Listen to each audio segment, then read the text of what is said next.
This video is brought to you by Ground News. Sign up today and get 40% off your subscription.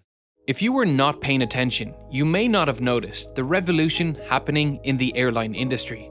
The days of attempting to build bigger and bigger airliners like the 850-passenger double-decker A380 and the 660-passenger humped 747 are gone. The behemoths are simply being outcompeted by a new generation of planes. Many mourn the slow demise of these iconic planes, but you are benefiting from this change. The entire nature of air travel has changed to benefit you and your needs. Your local airport has more direct flights to distant lands than ever before, and the price of those tickets are cheaper than ever. Connecting flights are becoming rarer and rarer as this new breed of plane takes over. The plane at the forefront of this revolution, the 787 Dreamliner, a $30 billion bet on the future of the airline industry. Boeing sat at the poker table and pushed all their chips forward. An all-in bet on a radical new future, and it paid off. The 787 revolutionized not only how the airline industry operates, but how the future of planes will be designed and built. This is the breakdown of the 787's materials. By weight, 55% of the 787 is made from composite materials, like carbon fiber reinforced plastics, making it the first commercial airliner made primarily with this new age material. The 787 is rivaled only by the Airbus A350 XWB, introduced 4 years after the 787 in 2015. So, why are composite materials so desirable for the airline industry, and how has the 787 made the most of their advantages? Composite materials are made up of two or more materials. Take carbon-reinforced plastics. They are composed of extremely strong carbon fibers bound together by a plastic resin. Carbon fiber, made up of thousands of tiny thin fibers of carbon, is incredibly strong in tension, up to 5 times stronger than steel and 1/5 of its weight. But these tiny fibers can't create a solid part by themselves. This is an image of a human hair beside a carbon fiber. The carbon fiber is the smaller one, and just like a human hair, they can bend and flex and separate very easily. So we need to first bind them together with a plastic resin to form a solid material. Otherwise, they just form a strong but flexible fabric. That flexibility as a fabric is exactly what makes composites so useful when creating the precise and elegant curves of a plane. With the right tooling and designers, composite components can be made into almost any shape imaginable. In the past, a disadvantage of making large aircraft components from composites was the time taken to manually lay up parts, where layers of carbon fiber and plastic resin had to be carefully constructed. It required skilled technicians and was inherently difficult to scale to the production quantities Boeing needed. To get around this, Boeing uses automated tape laying to produce massive aircraft sections. The 787's fuselage is created by wrapping a carbon fiber tape impregnated with a plastic resin around a rotating mold of the fuselage. This machine precisely controls the overlaps of the tape and the orientation of the fibers to ensure we are getting the most out of the carbon's tensile strength to resist the internal pressure loads and the longitudinal bending loads the fuselage will experience. One of the problems with this manufacturing method is that the part needs to be placed inside an oven to cure the resin. This hardens the plastic and creates a solid composite structure. Ovens the size of a wide-body jet airliner fuselage are not exactly common, and this is often the limiting factor on parts made this way, and requires massive upfront investment to build a customized oven large enough to fit the part. But the benefits are well worth it. The first and most obvious is the strength carbon fiber provides. Previous generation airliners are typically pressurized to an equivalent of 8,000 feet. That's the same height as Mount Olympus in Washington state. High enough that the lower pressure would reduce your oxygen intake and your stomach will bloat as the air inside is higher pressure than the outside. This is uncomfortable and exacerbates the effects of jet lag, but thanks to the 787's stronger fuselage, it can increase its internal air pressure to an equivalent of 6,000 feet, 25% lower in altitude and about 7.3% higher in pressure. That may not sound like a lot, but it goes a long way in making the journey more comfortable. And at the very least, the person next to you won't be farting as much. Less farting is always nice, but my favorite benefit of the stronger fuselage is the absolutely massive windows.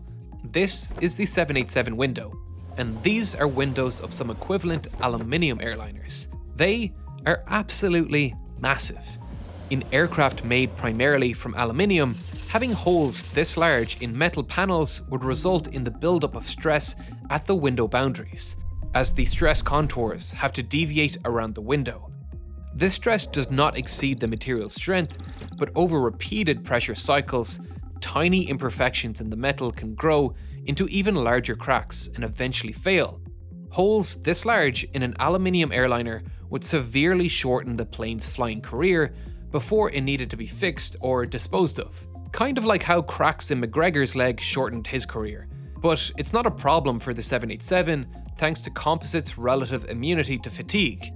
You could kick Dustin Poirier's kneecap as many times as you like with carbon fiber shins. The carbon fiber construction provides plenty of benefits for the airline operators too, because the fuselage is just one massive part.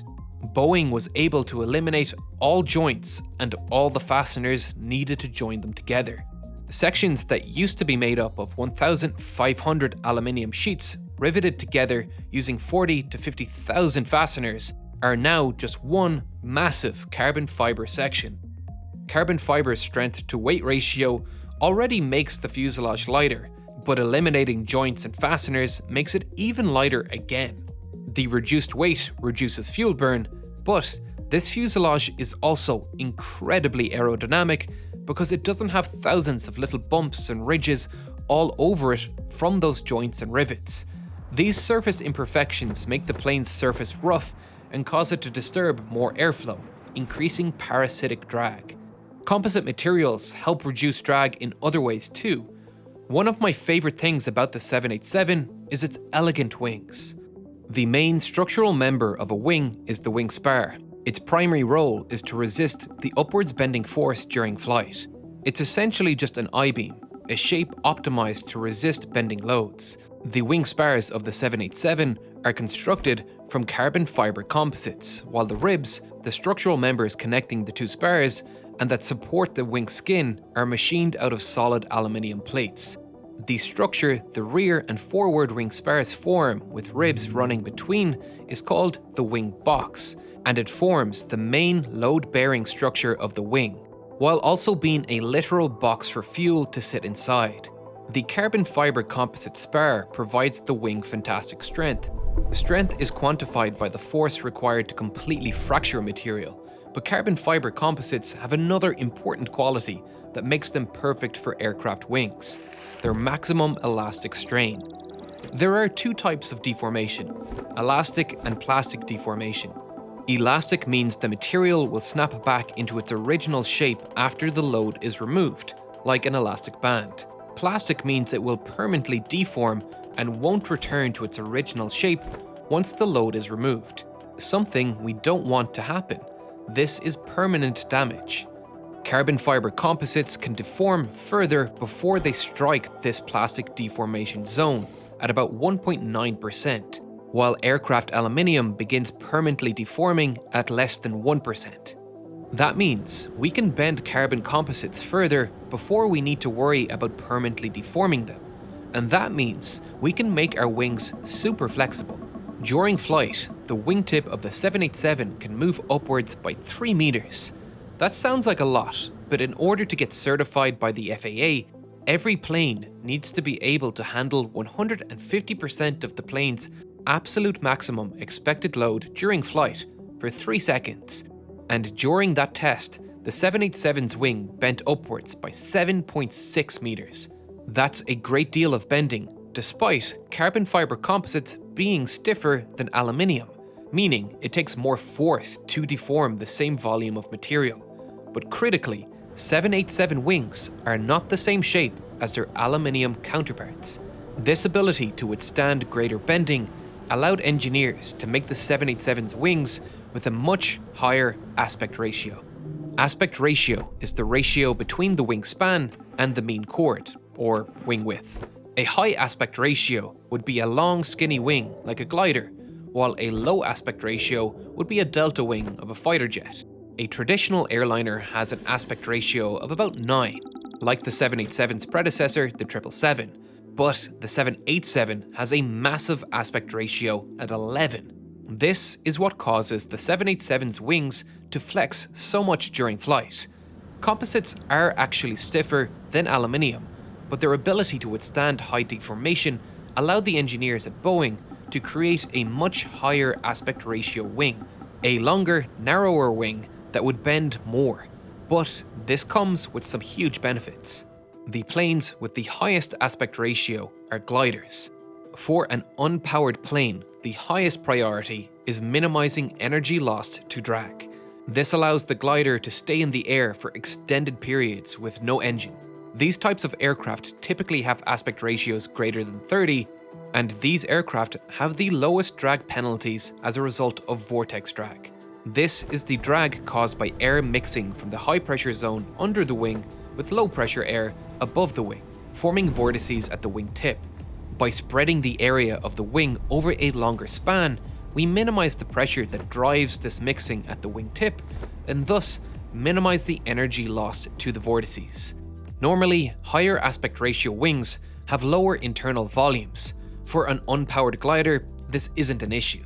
But for a plane that needs that storage space for fuel, it is.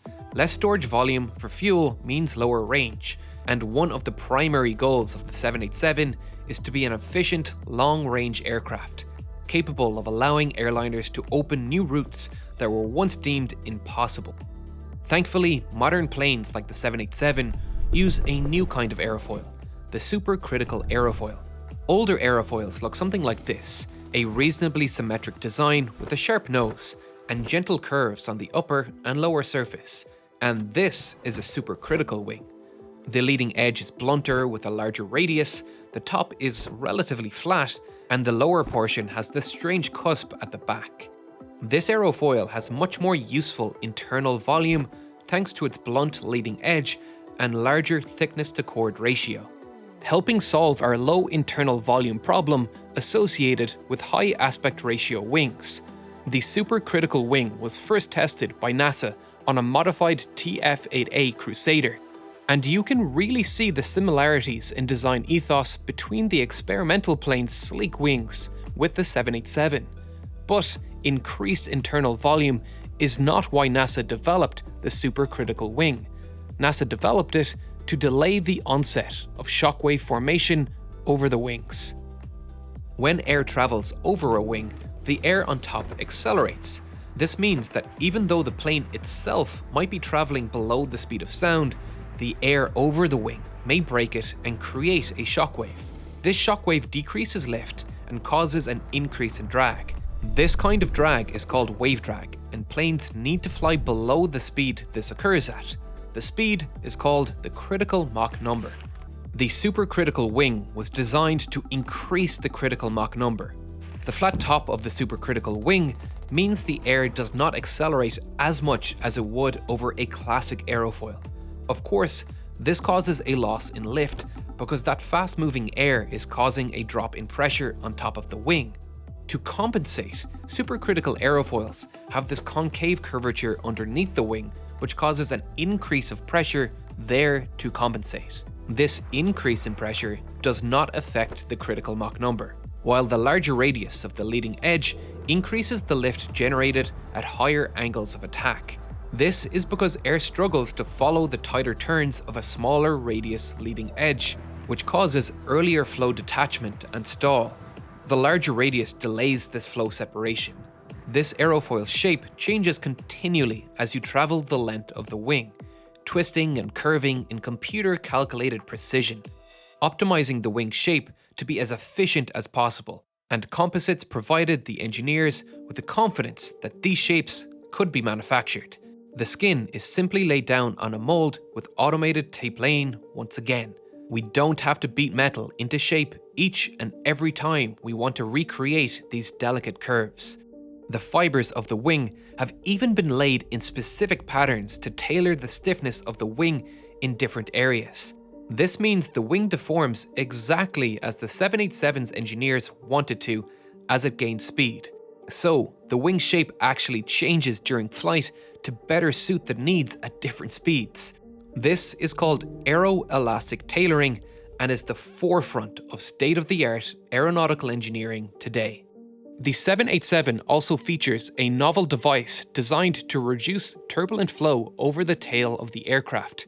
Two types of flow states exist in aerodynamics. Laminar flow occurs at low velocities and is characterized by fluid layers flowing smoothly over each other in neat, orderly layers.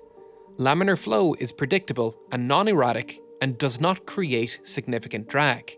Turbulent flow is far more common, but still very little is known about how to predict its behavior.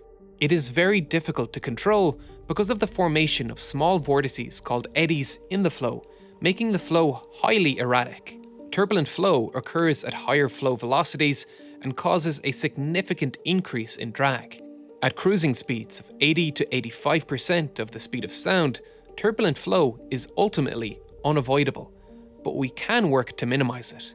Boeing has developed a technology that helps them delay and control the formation of turbulent flow called hybrid laminar flow control. Details on their implementation of the technology are sparse. This technology is capable of reducing fuel burn by as much as 30%, and so companies are keeping their research extremely secretive to keep their competitive advantage. Here's what we know. In the late 80s and early 90s, NASA and Boeing began investigating a suction system on the 757 that would draw in boundary layer air. That is, the layer of very slow-moving air that clings to the surface of moving objects. The outside skin was permeable to air through tiny perforations, too small for the naked eye to see. Manufacturing the permeable surface while also keeping the tiny holes clear of debris is one of the many challenges with this technology. The outer and inner skin were then attached to an elaborate plumbing system that was connected to a turbopump which sucked air from the boundary layer of air that would form along the plane's surface. By doing this, they could drastically delay and reduce the size of the turbulent flow, and in turn, reduce the drag on the plane. There is no space for this ducting system inside the wings of the 787, but from what we do know, it is inside both the horizontal and vertical tails. However, the only clue of their presence are these tiny doors, whose purpose are a mystery to me with little to no information available online, a testament of how advanced this plane is. Let me pause here. This video is an extended director's cut of a video originally uploaded to Nebula, and people that watched this video went out and found this patent that shows what these doors are for. They are almost like valve doors that can open one way to intake air and open another way to exhaust it. And with that added context, let me tell you about today's sponsor, Ground News. Boeing has been in the news a lot lately, mostly for bad reasons. And because of that, how this video is going to be received is probably going to be very different to how it was received originally. People will accuse me of being paid by Boeing. I haven't. Some people will use it to push some sort of DEI narrative if they are from the right, or maybe some sort of anti-competitive discussion from the left. How we consume media has gotten really crazy lately. Everything is combative. Even a video like this that is just full of facts about a plane I like will be viewed through this political lens. So it's nice to be able to see where your news is actually coming from. That's what Ground News allows you to do, to help you sift through the noise of political bias to get down to the facts and help you form your own opinion. Ground News is an app and website built to help you cut through the noise of media bias and actually see the full picture. Unlike other news apps, Ground News shows you how different media outlets, left, right, and center, cover the same story. You can compare headlines, track source bias, and see which stories are being underreported by one side of the spectrum. Take this story on Boeing's ongoing legal proceedings from the crashes caused by the MCAS software in 2018 and 2019. discussing how Boeing is compensating the families affected and avoiding fraud charges. When we click here, we can see that the sides are reporting on the story quite differently. For example, from the left, Alternet refers to this as being utterly appalling and focuses on the outrage as Trump's administration made deals with Boeing. The left frequently states that Boeing's lack of fraud charges is a miscarriage of justice, while the right depicts the $1.1 billion settlement as fair, with the conservative review even saying that Boeing escapes persecution. We are all busy, and sometimes we just consume headlines and go on with our day, so it's really nice to have a place that allows you to quickly consume information with some constant reminders of potential sources of bias, which is why I personally love Ground News. We should really be questioning everything we see on the internet these days. So, if that sounds useful to you, you can try Ground News today by clicking the link in the description, scanning the QR code on screen right now, or by going to ground.news/real engineering to get 40% off their Vantage Plan subscription. And now, back to the video. Composites give plenty of advantages, but it does come with some disadvantages. When we examine the plane's composition, one material jumps out at me. 15% of this plane is titanium. That's much higher than normal. Titanium is an expensive material, so they must have had a good reason to use it over aluminium. Aluminium is typically corrosion resistant when it's left on its own, but when it is placed in direct contact with carbon fiber composites, something strange happens. The aluminium begins to corrode incredibly quickly. Something about carbon fiber causes aluminium to oxidize and fall apart. Carbon fiber is like aluminium's kryptonite. This phenomenon is called galvanic corrosion, and it happens when two materials that have dissimilar electric potentials or nobilities are placed in contact with an electrolyte, like salt water. If we look at the galvanic series, which quantifies materials' nobilities, we can see that graphite is very noble, on the far end of the left scale, while aluminium is quite far to the right. When this occurs, an electric potential forms between the two materials that causes the two materials to trade electrons and ions, which results in the anode being eaten away. This effect is made even worse when the surface of the more noble material, the cathode, is very large in comparison to the less noble material, the anode. Say, for example, when carbon fiber composites are fastened together using aluminium fasteners. To avoid this corrosion, the engineers needed to pick a material closer to carbon in the galvanic series, and the closest suitable metal was titanium. This has been a huge source of cost in manufacturing. Boeing's production cost was higher than its sales price for quite some time, meaning they were making a loss on each aircraft sold. This is fairly typical for new airliners, as R&D and manufacturing tooling costs take time to recoup, and companies like Boeing typically spread these costs over a period of time on each plane, instead of just having a massive negative balance sheet in 1 year. But because the 787 was so radically new, these sunk development costs, called deferred costs, were expected to reach $25 billion before Boeing even reached a break-even point on each plane sold, where the cost of manufacturing equaled the sales price. In comparison, the Boeing 777 reached $3.7 billion. To recoup costs as fast as possible, it was essential that Boeing reduced the cost of production, and high on their list was the elimination of titanium parts where possible. The frame around the cockpit windows, for example, were initially made out of titanium, but were changed to aluminium with a special coating to prevent corrosion, while some parts that were originally titanium were changed to composites, like the door frames. Other improvements were sought to make the manufacturing process for titanium less costly. Many metallic parts used on aircraft start off as large blocks of metal that have to be machined down into their final shape. This results in a ton of wasted metal as the metal is gradually shaved away. Aircraft manufacturers quantify this wastage with something called a buy-to-fly ratio, and it's a huge source of increased manufacturing costs. Costs that Boeing has tackled by collaborating with Norsk Titanium, a titanium 3D printing company. Now, making 3D printed metal parts is not easy.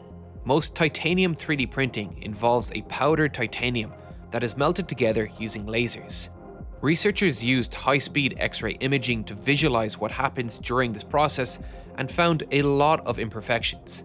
The track varies in height, the powder gets blasted away, resulting in varying thickness and separated tracks, and even bubbles form, causing pores in the metal. This creates parts with a lot of micro imperfections, and imperfections lead to decreased life as fatigue causes cracks to form. We can visualize a material's fatigue strength by plotting on an SN curve, which places the magnitude of the alternating stress on the y-axis and the number of cycles it survived on the x-axis. For traditional machined titanium, it looks something like this, whereas for 3D printed parts, it looks like this. 3D printed parts simply fail much sooner because of these tiny imperfections. Norsk has worked to improve this. Instead of using laser sintering with powder, Norsk have developed a revolutionizing, patented, wire-based metallic 3D printing system for titanium that they monitor with 600 frames per second cameras for quality control. These 3D printed parts are then machined down into their final shape, reducing the total titanium used by 25 to 50%, and their printing method is 50 to 100 times faster than the powder printing method. This process resulted in the first ever FAA certified 3D printed structural components, and they first flew in the Boeing 787. This plane is truly innovative. Titanium was not the only material Boeing worked on removing from the plane's construction to save on cost.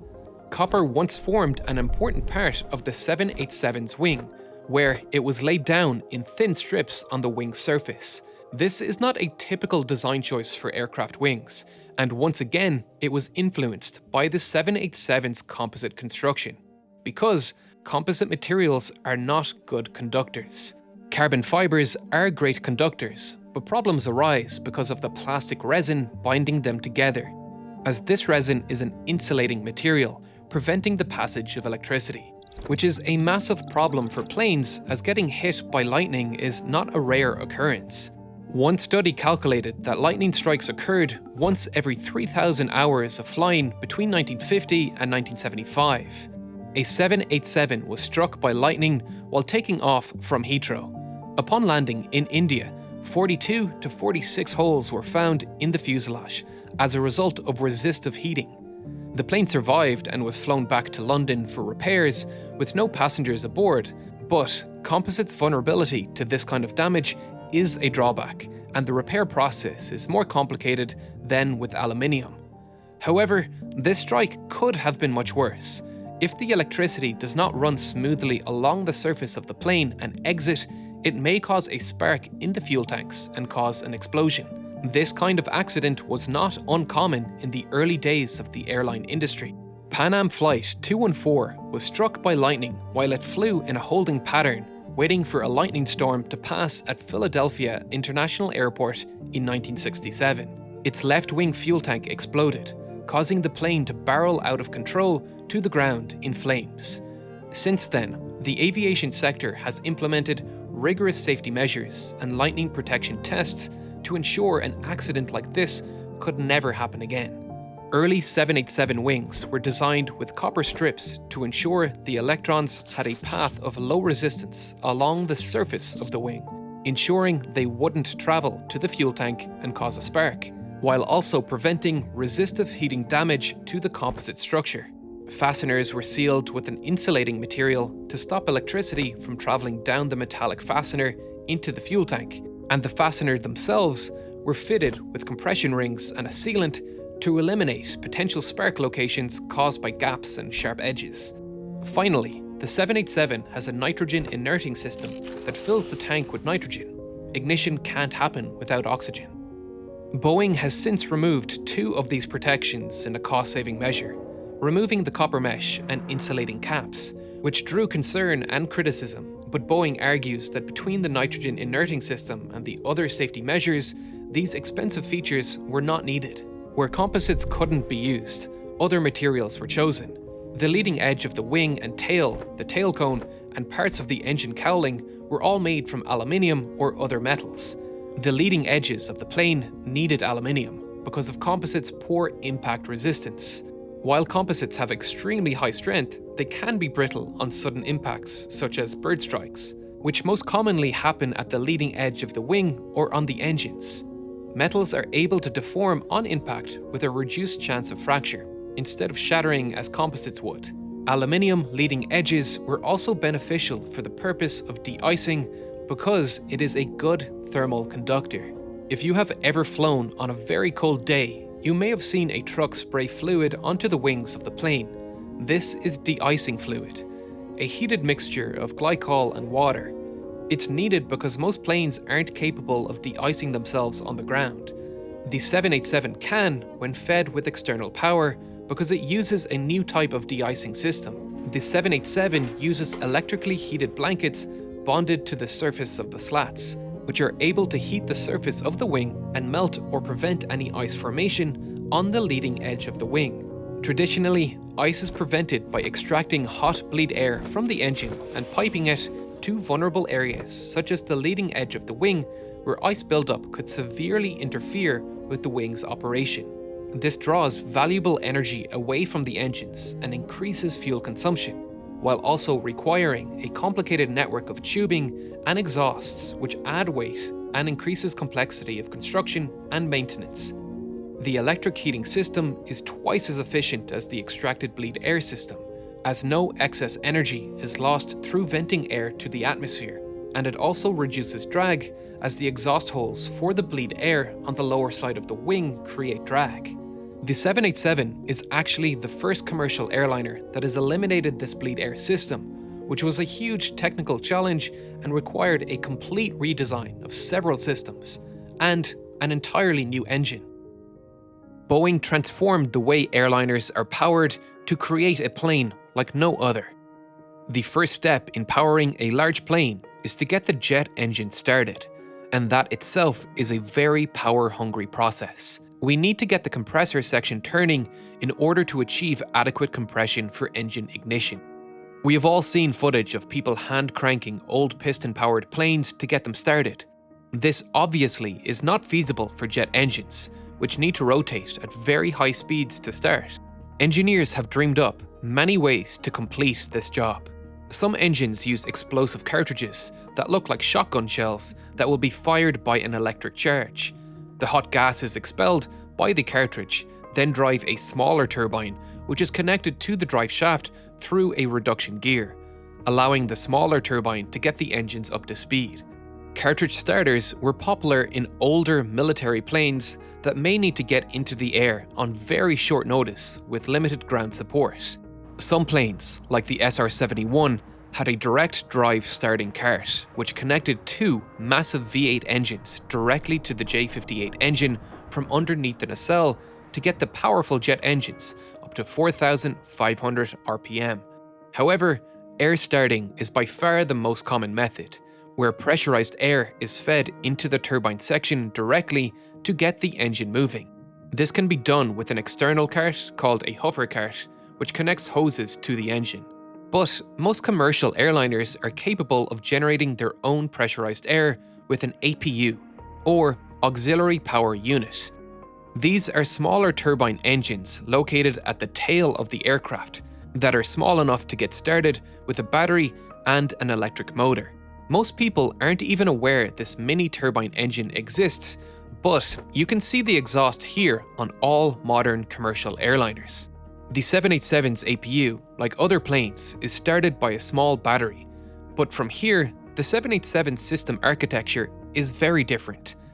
The 787's APU, like other planes, is started by a small battery, but from here, the 787 system architecture is very different. The 787's APU does not provide pressurized air to the engines.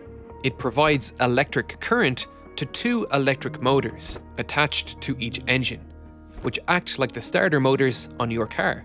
However, these motors can act as generators to provide the 787 with unparalleled electric power.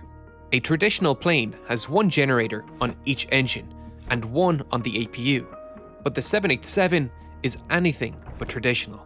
There are, in total, 6 generators on board, with 2 pairs on each engine, providing the main power, each capable of generating 250 kilowatts, with 2 more on the APU providing secondary power, each capable of providing 225 kilowatts. If all 6 of these generators were running at the same time, that would be 1.45 megawatts of power available to the 787, 4 times more than a 777 is capable of producing. To put that into perspective, this is a 787 on a football field. If we needed to generate that electricity with solar panels in the middle of the day, we would need to cover about 10 football fields with solar panels. This is a lot of power. So why did the 787 need that much power, and where is it all going? The 787 uses a no-bleed air architecture. Traditionally, many aircraft systems are powered by hot compressed air drawn from the compressor section of the jet engine. The APU normally provides hot air to the engines to get them started, and then, once the main engines are started, hot compressed air bled from the compressor section drives several important systems. Normally, air conditioning and cabin pressurization is handled by the bleed air system.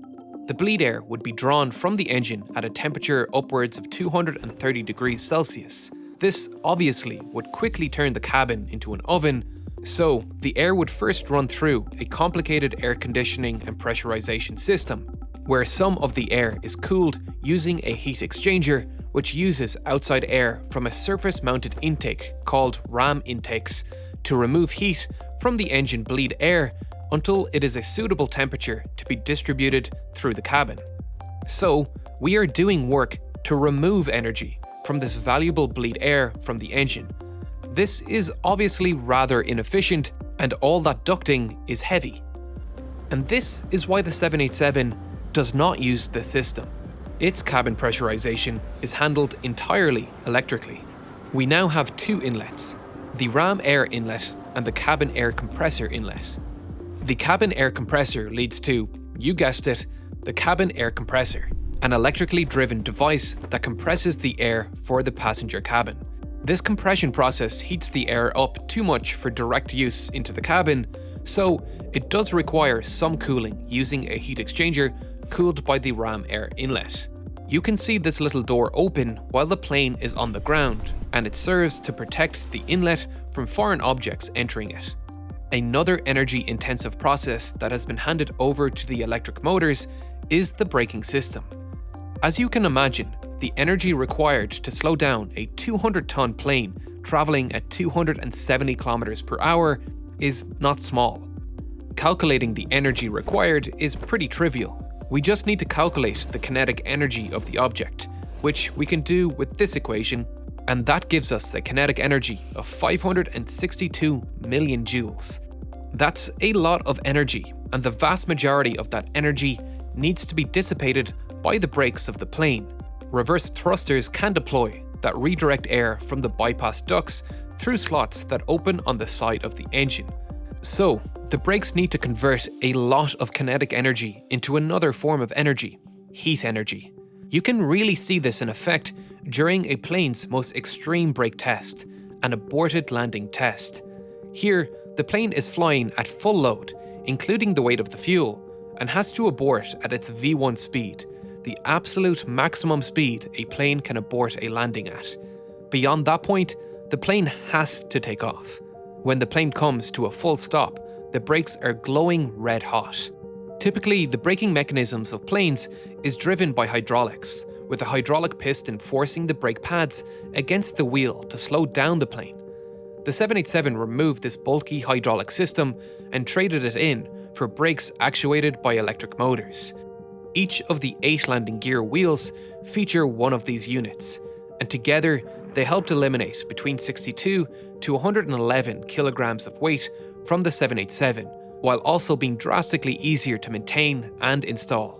The 787 does have a hydraulic system, however, but it has eliminated 2 large bleed air-driven hydraulic pumps that are normally used to meet peak demand during takeoff and landing, where landing gear actuation and deployment of high-lift devices like slats and flaps would overload the other pumps that power the hydraulic system during cruise. The 787 had the added electric power needed to rid itself of these bleed air-powered pumps and replace them with more efficient electrically driven pumps. To boot, the 787 is able to generate higher hydraulic pressures that allow it to use smaller hydraulic components, which saves both weight and space. There are plenty of other, less critical, but nonetheless cool electric devices on board that set the 787 apart. The flight deck has traded in many of the traditional gauges cluttered around the cockpit to what the industry calls a glass cockpit, with screens providing more information in a smaller space, making it easier for pilots to find the data they need quickly, and the system weighs much less than the older alternative. The Orion spacecraft has even adapted the system developed for the 787 for the vehicle's smart cockpit. A feature that is particularly adored among pilots is the huge military-style heads-up display for both the pilot and co-pilot. The first large commercial airliner to offer HUDs as standard. They superimpose the pilot's primary flight display information directly in front of the pilot's view out of the cockpit. This is particularly useful to the pilots during landing, where pilots have the most multitasking to do. Being required to monitor speed, altitude, heading, angle of attack, and other information, while trying to keep their eyes on the runway, which is often obscured by clouds.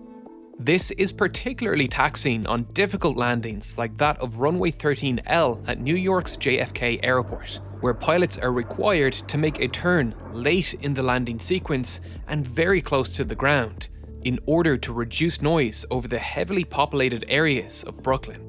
The heads-up display is even capable of showing a silhouette of the runway exactly as it would appear in front of the pilot, so in the event fog or clouds are obscuring the runway, the pilot can still see where it is, making landings much safer and more comfortable. Another feature that I personally love are the electronic window dimmers that allow you to control the amount of light coming through the windows, rather than just blocking the view entirely with a cheap-feeling plastic window shade. So, that covers most of the system architecture, but we haven't even touched on the revolutionary engines themselves. The Dreamliner is most commonly fitted with two General Electric GE and X engines, each capable of producing between 310 kilonewtons and 360 kilonewtons of thrust, about the same thrust that General Electric's previous generation engines, the CF6 equipped to the 767, were capable of producing. But the GE NX produces this thrust while consuming 15% less fuel. That's an incredible leap in technology. The GE NX achieves this primarily through two major design features that were not possible with older engines. The first is a gigantic bypass duct that surrounds the main engine. The primary components of modern-day jet engines are the fan, a compressor, a combustor, a turbine, and a nozzle. The ultimate goal of a jet engine is to draw in air and pressurize it as much as possible, which increases the energy potential of the air before mixing it with fuel and igniting it, causing a rapid expansion and acceleration of air. The work done by the compressor is then recovered in the turbine section, which powers both the compressor and the fan. Finally, the air, with its remaining kinetic energy, travels through the nozzle, where it is accelerated more and sent out the back of the engine to provide thrust. The engine core, this part of the engine, is what powers the engine. Yet, most of the air that travels through the GE NX bypasses this section completely, only passing through the fan and through this bypass duct, and this is one of the reasons the engine is so incredibly efficient. Bypass ratios have continually increased over the years, which is one of the reasons engines keep getting bigger. The GE NX engine has a bypass ratio of 9:1, meaning for every kilogram of air that passes through the engine core, 9 kilograms flow through the bypass duct. This is extremely high. The engine the GE NX replaced only had a bypass of 5.7, which, during its time, was itself a very high bypass ratio. While the core takes a small volume of air and accelerates it rapidly, the fan takes a massive volume of air and accelerates it just a little, while not requiring it to be mixed with fuel and ignited. This drastically increases the fuel efficiency of the plane.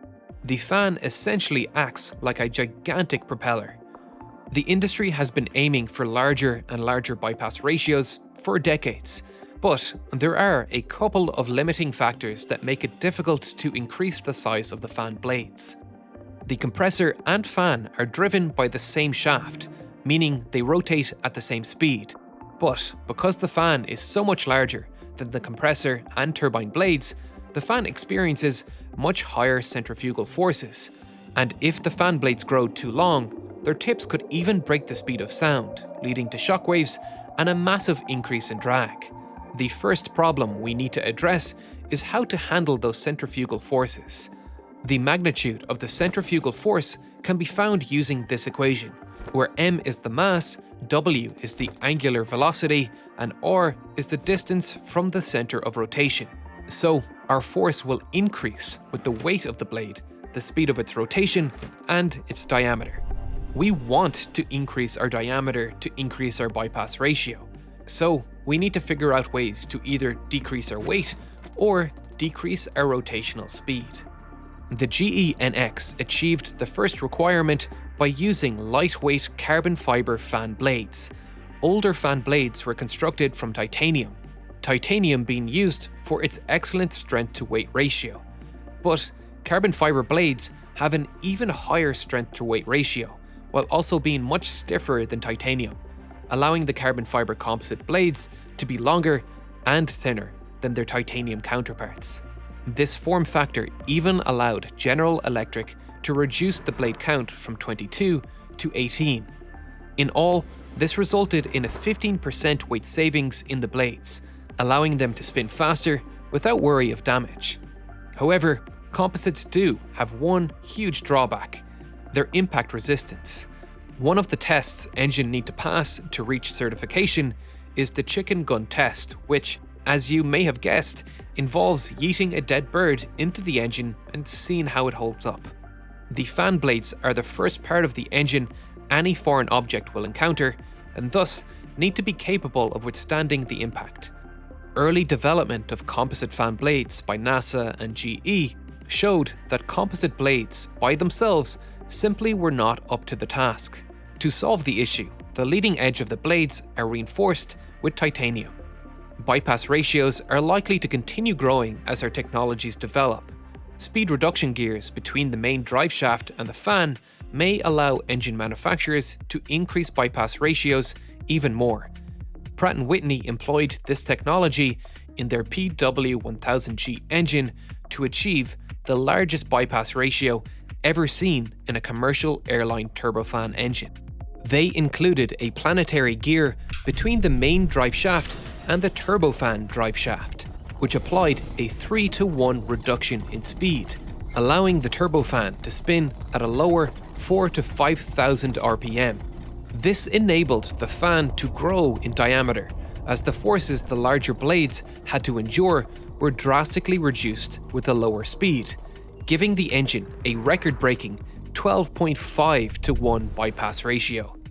General Electric considered the design for their new LEAP engine currently in use by the 737 MAX, but problems with weight and maintenance of the planetary gearbox deterred them, and that hesitance may have been justified, as the engines have had a turbulent operation history with several groundings and engine removals, although these issues were not directly a result of the planetary gears. However, as the technology improves, we may see more of these geared designs being used to drive even greater fuel savings. The next design feature that helps the GE NX to reduce fuel consumption is the extremely high compression ratio achieved through the engine's compressor section. Compression ratio, or pressure ratio as it's more commonly referred to in aeronautical engineering, is the ratio found by dividing the pressure at the exit of the compressor section by the pressure at the inlet. This one variable has huge implications for a plane's fuel efficiency, and just as we can see a clear upwards trend for bypass ratios over time, the same can be seen for pressure ratios. The reason for this is simple. By achieving the ideal pressure ratio, we can maximize the energy we can extract from the fuel. To understand why, we need to dive into the basics of thermodynamics. Thermodynamics can be difficult to wrap your head around, but we can visualize many of its concepts with diagrams. By plotting a diagram of two key quantities at various points along the engine, we see how energy is being released and extracted from the engine. We will plot these quantities taken at the inlet of the engine, the outlet of the compressor, the outlet of the combustor, and the outlet of the engine. The two quantities we are going to plot are temperature, which is self-explanatory, and specific entropy, which is not. Entropy is a difficult concept to understand because it measures something our brains aren't geared to understand: randomness. Or, in other words, how unpredictable a system is. High entropy means high randomness, and we can increase the randomness in several ways. If we increase the volume of a mass of air, we are giving the molecules contained within that mass more space to move, and therefore, it's harder to predict their location. That's increased randomness. If we increase the temperature of the mass of air, we will increase the velocity of the molecules and the number of collisions between the walls and other molecules. Once again, increasing randomness. To get your head around this, think about this. It's easier to predict the location of molecules in a nice, orderly crystal lattice of a block of ice than in a large, chaotic volume of steam. So, why does entropy matter? Because it measures how much thermal energy is available to do work. Because we need ordered molecules to do work, or low randomness. For example, we can extract much more work from heating up a small volume of air, like the air compressed in an engine, than we can extract from a larger volume of air that has not been compressed. So, with that in mind, let's plot our temperature and specific entropy graph starting at point A, the inlet of the gas turbine. Here, temperature and entropy is at its lowest, as we have not added any energy into the system yet. Now, as the fixed mass of air travels through the compressor, it begins to heat up, because we are pressurizing it. Pressure and temperature are linked. Specific entropy does not increase here because our increase in temperature is accompanied by a decrease in volume, balancing out our two factors we named earlier. Now, we've reached the combustor inlet, where this pressurized air is mixed with fuel and ignited. Our pressure remains constant during this phase because the increase in volume is accompanied by an increase in temperature, keeping the pressure constant. At point C, the exit of our combustor, we hit our maximum temperature. This temperature will be limited by the temperature the metals in our engine can endure. We have also reached our highest value of entropy at this point. Now, it's time to extract work from the engine. This high-energy gas has just reached the turbine section. Here, we begin trading pressure with the turbine blades to cause the drive shaft to spin and power the compressor section. As it does this, it loses energy. The air also begins to expand. This, once again, balances our two factors that affect entropy, keeping it steady. In theory, the work done here should equal the work put in through the compressor, since the compressor is directly powered by the turbine. But critically, this line is about to get longer as we extract the remaining available energy by forcing the air through our nozzle to provide thrust. The remaining heat in the exhaust gases then equalize with the atmosphere, bringing us back to our starting point once again. This graph allows us to visualize four key variables. The work done by the compressor is this vertical line between A and B. The heat added to the system is the line between B and C. The work done by both the turbine and the nozzle is this vertical line between C and D. And finally, the line between C and D is the heat energy we dumped to the atmosphere through the exhaust. Now, why the hell did I just show you all of that?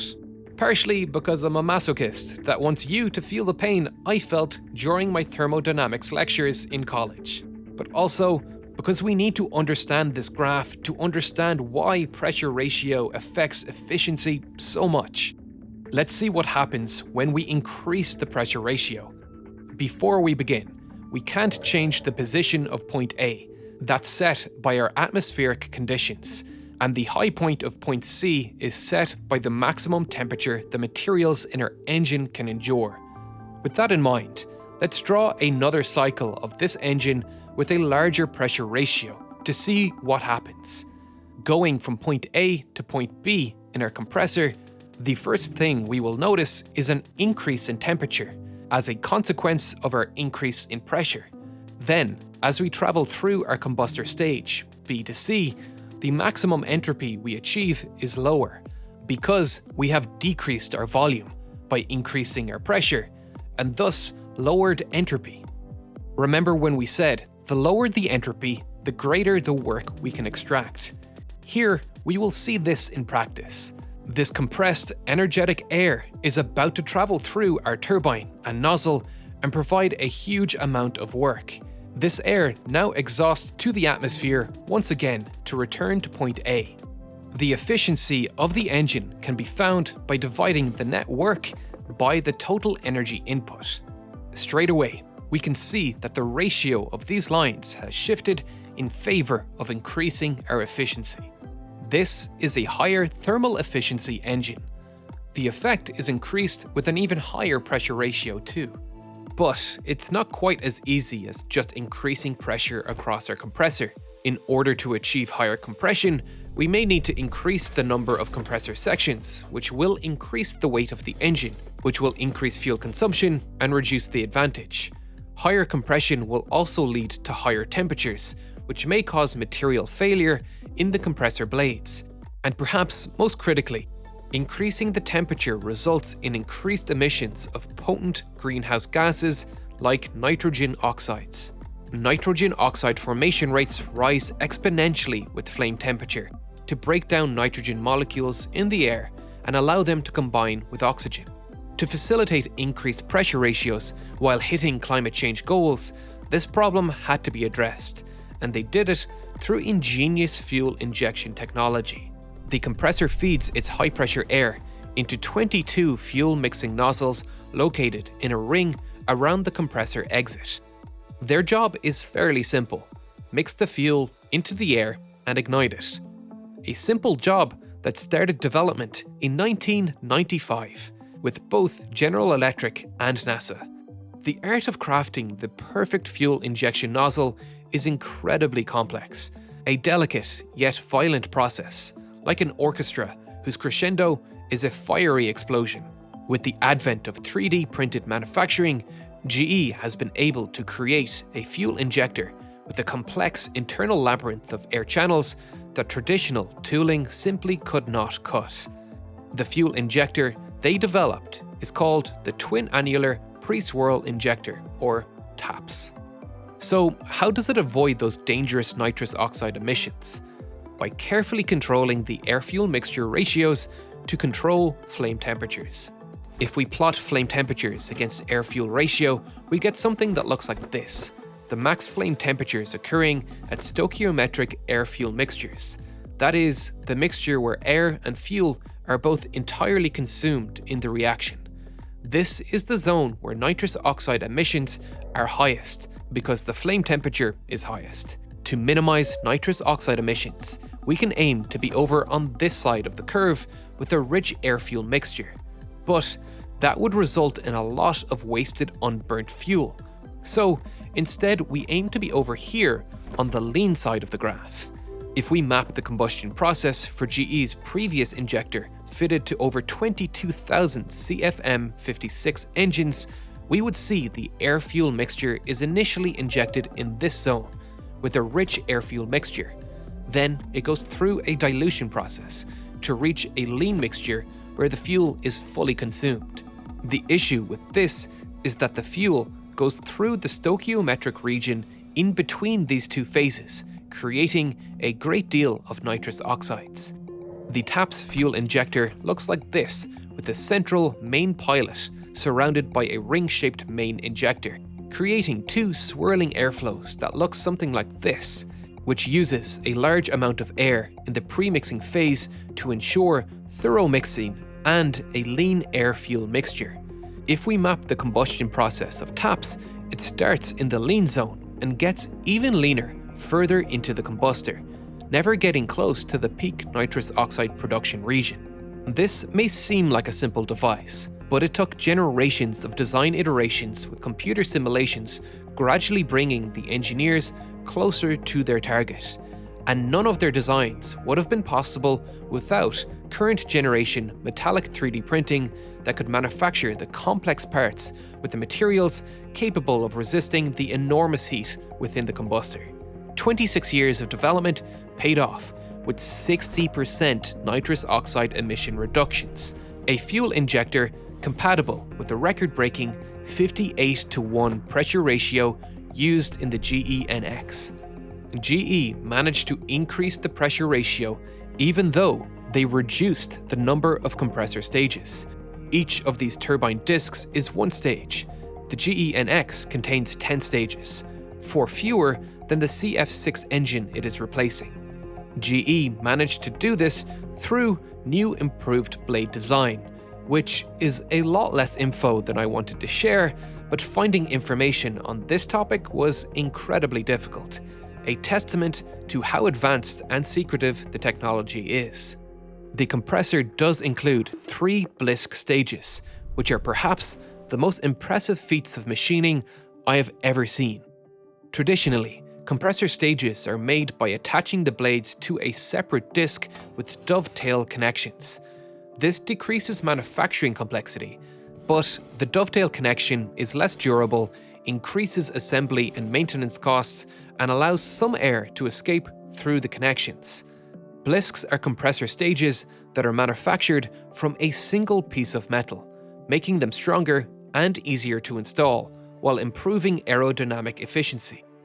Improving aerodynamic efficiency was the name of the game to improve compression ratios. And of course, that needed to apply to the turbine section that powers the compressor. It too benefited from cutting-edge aerodynamic modeling. The turbine also made use of new material science breakthroughs, being the first commercial engine to make use of gamma titanium aluminide, an advanced alloy of titanium and aluminium that combines the heat resistance of titanium with aluminium's weight savings, replacing the nickel alloys of past.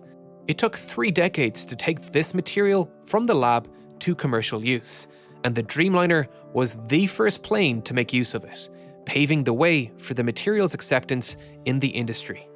All of these factors combined to allow the GE NX engines of the Dreamliner to reduce fuel consumption by 15% over previous generation engines. That is an astronomical leap, and on top of all that, the engine is 60% quieter than similar sized planes, in part thanks to the engine's most distinctive feature, this sawtooth pattern on the fan casing and the engine exhaust. These features are called engine chevrons, and they aren't just futuristic cosmetic design, but functional parts of the engine that significantly reduce engine noise. The question is, what difference can a mere shape change at a nozzle exit have on the overall noise pollution produced by the aircraft? Because turbofan engines force air out of their bypass chambers and turbines at speeds that are much higher than the speed of the ambient air, the air interacts with the free stream air, causing mixing. This mixing causes uncontrolled vortices, which in turn generate excessive noise for both the passengers and the community on the ground. Think of it like water accelerating down a waterfall and striking the water below. That turbulence can be extremely loud. The chevrons aim to control the vortices that are shed from the engine nozzle by creating smaller vortices at each of the teeth of the chevron to allow the hot, fast air being expelled from the engine to mix with the ambient air more gently. This is said to reduce jet blast noise by as much as 30% and allowed Boeing to use substantially less sound insulation in the fuselage walls of the aircraft, which helped to reduce aircraft weight. The 787 truly does live up to its name. It provides a passenger experience that is almost incomparable to that of other commercial aircraft. with advances in noise reduction, fuel efficiency, and passenger comfort. This series is usually saved for aircraft and technology most of us will never set foot in. But the 787 could be the most advanced piece of engineering we have ever covered.